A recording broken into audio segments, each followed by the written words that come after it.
Welcome guys to my channel again. Our weather now is very nice. At ayan, the train is passing by. The cargo train. So, walang laman. Kargahan yan ng mga machine o mga kahoy. So, ngayon naman wala siyang karga. At saka yan ang apple tree, as you can see. Ayan. Marami pang bunga. Sa atin sa Pilipinas, uso ang bayabas at mangga, ayan, santol, duhat. So dito naman ang uso dito ay grapes. So katulad nito, ipapakita ko sa inyo.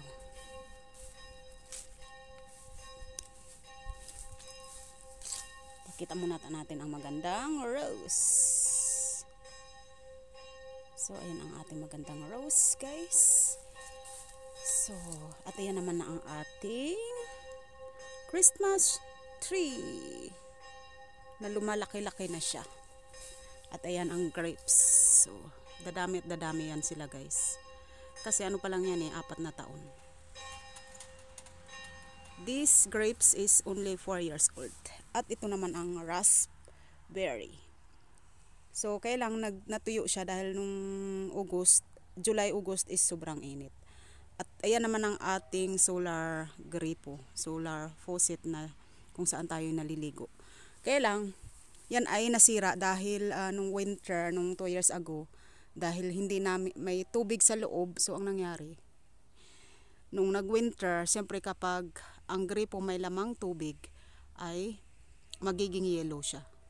So kapag pag nag-yellow ang tubig sa gripo sa labas ng bahay, ay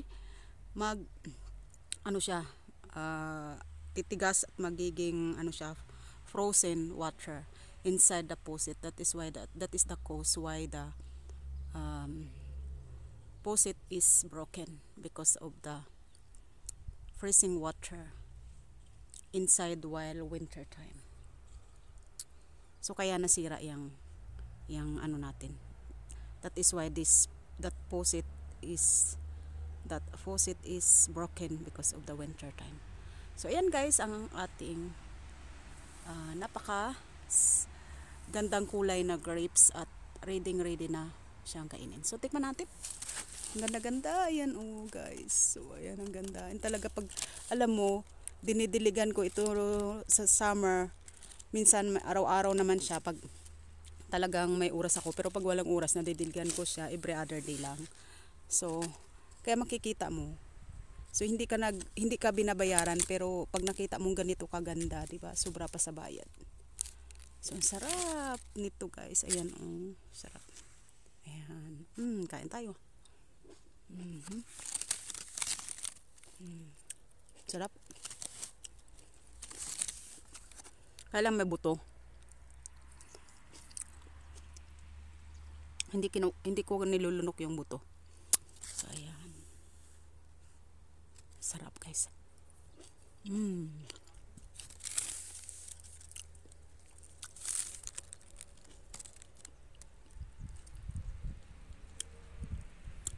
Sa likod lang kinuhaan ko para maganda pa rin siya tingnan. Ayan. Saka dati itong na ito, may bubong ito, kaya lang hindi na namin kinabit kasi kapag nag-snow mag-ano siya, mabibigatan, tapos siyempre masisira. So ayan ang grapes na lumalaki siya ng lumalaki at mapupuno na yan kung hindi tatanggalin nitong papa ng anak ko itong complete na na ito, kasi sabi niya gusto daw niya tanggalin. Sabi ko sayang naman kasi andyan na gumagapang na yung grapes. So ayan guys, ayan sa likod, ayan ang kanyang puno that is already 4 years old na mahigit, these grapes. At saka yan ang bunga. Diba napakaganda, guys. I love you. Sunod-sunod 3 sila. Ayan, I love you. So, 'di ba? May meaning talaga lagi. Kulang kasi ako sa pagmamahal kaya lagi kong sinasabi I love you. Kulang sa sa yakap at halik. So, ito guys, ayan, napakaganda. Sarap tingnan at talagang, ayan, nakaka-good vibes lang. So, kaya, ang ganda ng mga tanim. Basta magtanim-tanim lang kayo guys. Talagang masarap siyang tingnan at nakaka-good vibes. Sarap.